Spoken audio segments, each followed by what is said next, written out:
लोग 2023 differential equation के सारे PYQs को जो है कवर कर रहे हैं, और मैं चाहता हूँ कि आप लोग जो है पहले इस क्वेश्चन को जो है ट्राई कीजिए। वो वाला क्वेश्चन जो है गलत था, मैंने इसको रिप्लेस कर दिया। ये क्वेश्चन को जो है आप लोग ट्राई कीजिए। ये क्वेश्चन हार्ड तो बिल्कुल भी नहीं है, पर हाँ आपको इसमें मैं थोड़ा सा इक्वेशन जो है सिखाना चाहता हूँ कि सर्कल की इक्वेशन और स्ट्रेट लाइन और सबकी इक्वेशन जो मैं आपको इसमें बता दूंगा, ताकि आपको ऐसे टाइप की कोई भी क्वेश्चन अगर वापस आते हैं आपके MST CT एग्ज़ाम में तो आप उनको ज़रूर से जो है अटैम्प्ट करके आए, ठीक है ना। और इससे पहले मैं आपको बताना चाहूँगा कि 85% जनता जो है हमको नॉन सब्सक्राइब्ड है, जो हमारी वीडियोस को वॉच तो करती हैं बट सब्सक्राइब नहीं करती। तो मेरी उनसे बस यही रिक्वेस्ट है कि आप जो है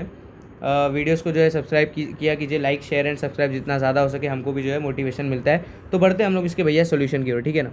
अच्छा, अब क्या बोल रहा है क्वेश्चन में आपको, द पर्टिकुलर सोल्यूशन, आपको डिफरेंशियल इक्वेशन का सोल्यूशन। भैया डिफरेंशियल इक्वेशन तो क्या ही है, मैं तो आपको बोल दूंगा कि 1 + y² है, dx है, इसको वो साइड भेज दो, xy dy है, और dy के साथ सारी y वाली चीज़ ला दो ना, तो y dy बाय 1 + y² कर दो इसको, और यहाँ पे dx/x आ जाएगा। दोनों साइड जो आप इंटीग्रेट मार दो फटाफट, तो आपको आ जाएगा ln x। अच्छा, यहाँ पे आप 2 अरेंज कर दो और 1/2 नीचे लिख दो। तो ये t है अगर, तो ये उसका डेरिवेटिव 2 है ना, dt है ना, तो 1/2 इंटीग्रेशन ऑफ t dt नहीं आ गया, तो ln t नहीं आ जाएगा इसका इंटीग्रेशन, तो ln 1 + y² नहीं आ जाएगा। अब आप बोलोगे भैया आप इतना फटाफट क्यों कर रहे हो, तो भैया मेरा इसमें मकसद है, ये आपको सिखाने का मकसद ही नहीं था मेरा आपको सिखाने का मकसद कुछ और था, बताता हूँ मैं आगे। अब आपको बोल रहा है x = 1 है और y = 0 है। भैया पुट कर दो, x = 1 होगा तो ln 1 0 हो जाएगा, y = 1 होगा, अरे सॉरी y = 0 होगा तो वापस से ln 1 जो है 0 आ जाएगा, तो c की वैल्यू आपकी आ जाती है 0। इस हिसाब से c तो भैया आपका 0 आ गया, तो c को हटा दो इसका मतलब। अब क्या हो जाएगा, ये 2 को, अब बहुत बच्चे क्या है अब यहीं पे लेके फंसे रहते, तो मैं आपको बताता हूँ, ये 2 को आपको इधर भेजना था, 2 अगर आप इधर भेजेंगे तो ये 2 हट के इधर आ गया, और 2 ln x, भैया a log b क्या होता है, a ln b क्या होता है, ln ऑफ b⁴a, बस वही आपको करना था। ये ln उधर 2 जो है इधर से x² हो जाएगा, हाँ, तो ln x² = दिस, ln काट दो या फिर आप e⁻² करके भी काट दो तो कटेगा ही, x² =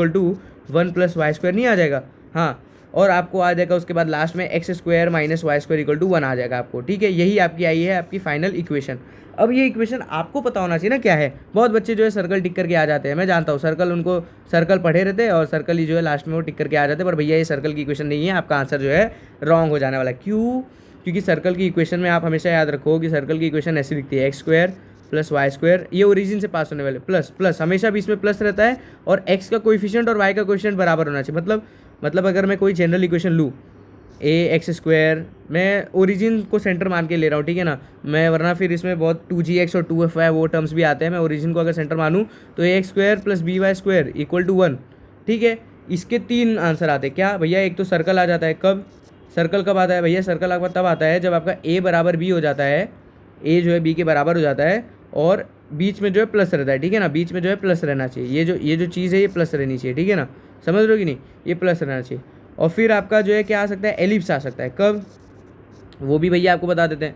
एलिप्स आपका तब आएगा जब बीच में पहली बात तो प्लस होना चाहिए, हाँ,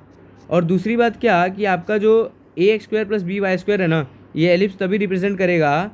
मतलब एक्चुअली एलिप्स का इक्वेशन ऐसा होता है, x² / a², मतलब a = b नहीं होना चाहिए, क्योंकि a = b हो जाएगा तो सर्कल हो जाएगा ना। जब आपका a = b नहीं होगा तो 100% कैसा भी ये इक्वेशन दिख रहा हो, एक्चुअल जो एलिप्स का इक्वेशन होता है वो ऐसा होता है, x² / a² + y² / b² = 1, पर ये a² और b² तो कांस्टेंट ही है ना, उसको हटा के अगर मैं a ऊपर लिख दूँ और b ऊपर लिख दूँ कोई फ़र्क नहीं पड़ता, बीच में प्लस होना चाहिए और ये दोनों टर्म्स जो है अलग होनी चाहिए। अगर ये दोनों सेम हो जाती है तो सर्कल हो जाता है, बस इतना सा फ़र्क है। और तीसरी बात है, ये हो जाएगा हाइपरबोला, कब हो जाएगा बताते हैं, ये हो जाएगा आपका हाइपरबोला अगर बीच में आपको जो है माइनस साइन आ जाता है, अगर बीच में आपको जो है माइनस आ जाता है और a = b नहीं होता है, या फिर कभी कभी a = b हो भी जाता है, तो इसमें कोई क्राइटेरिया नहीं है, इसमें कोई चीज़ नहीं है, पर हाँ यहाँ पे कुछ भी हो सकता है, यहाँ पर कुछ भी हो सकता है, पर आपका बीच में जो है माइनस आना मैंडेटरी है फॉर हाइपरबोला। तो अगर आप इस इक्वेशन में देखेंगे तो बीच में आपको,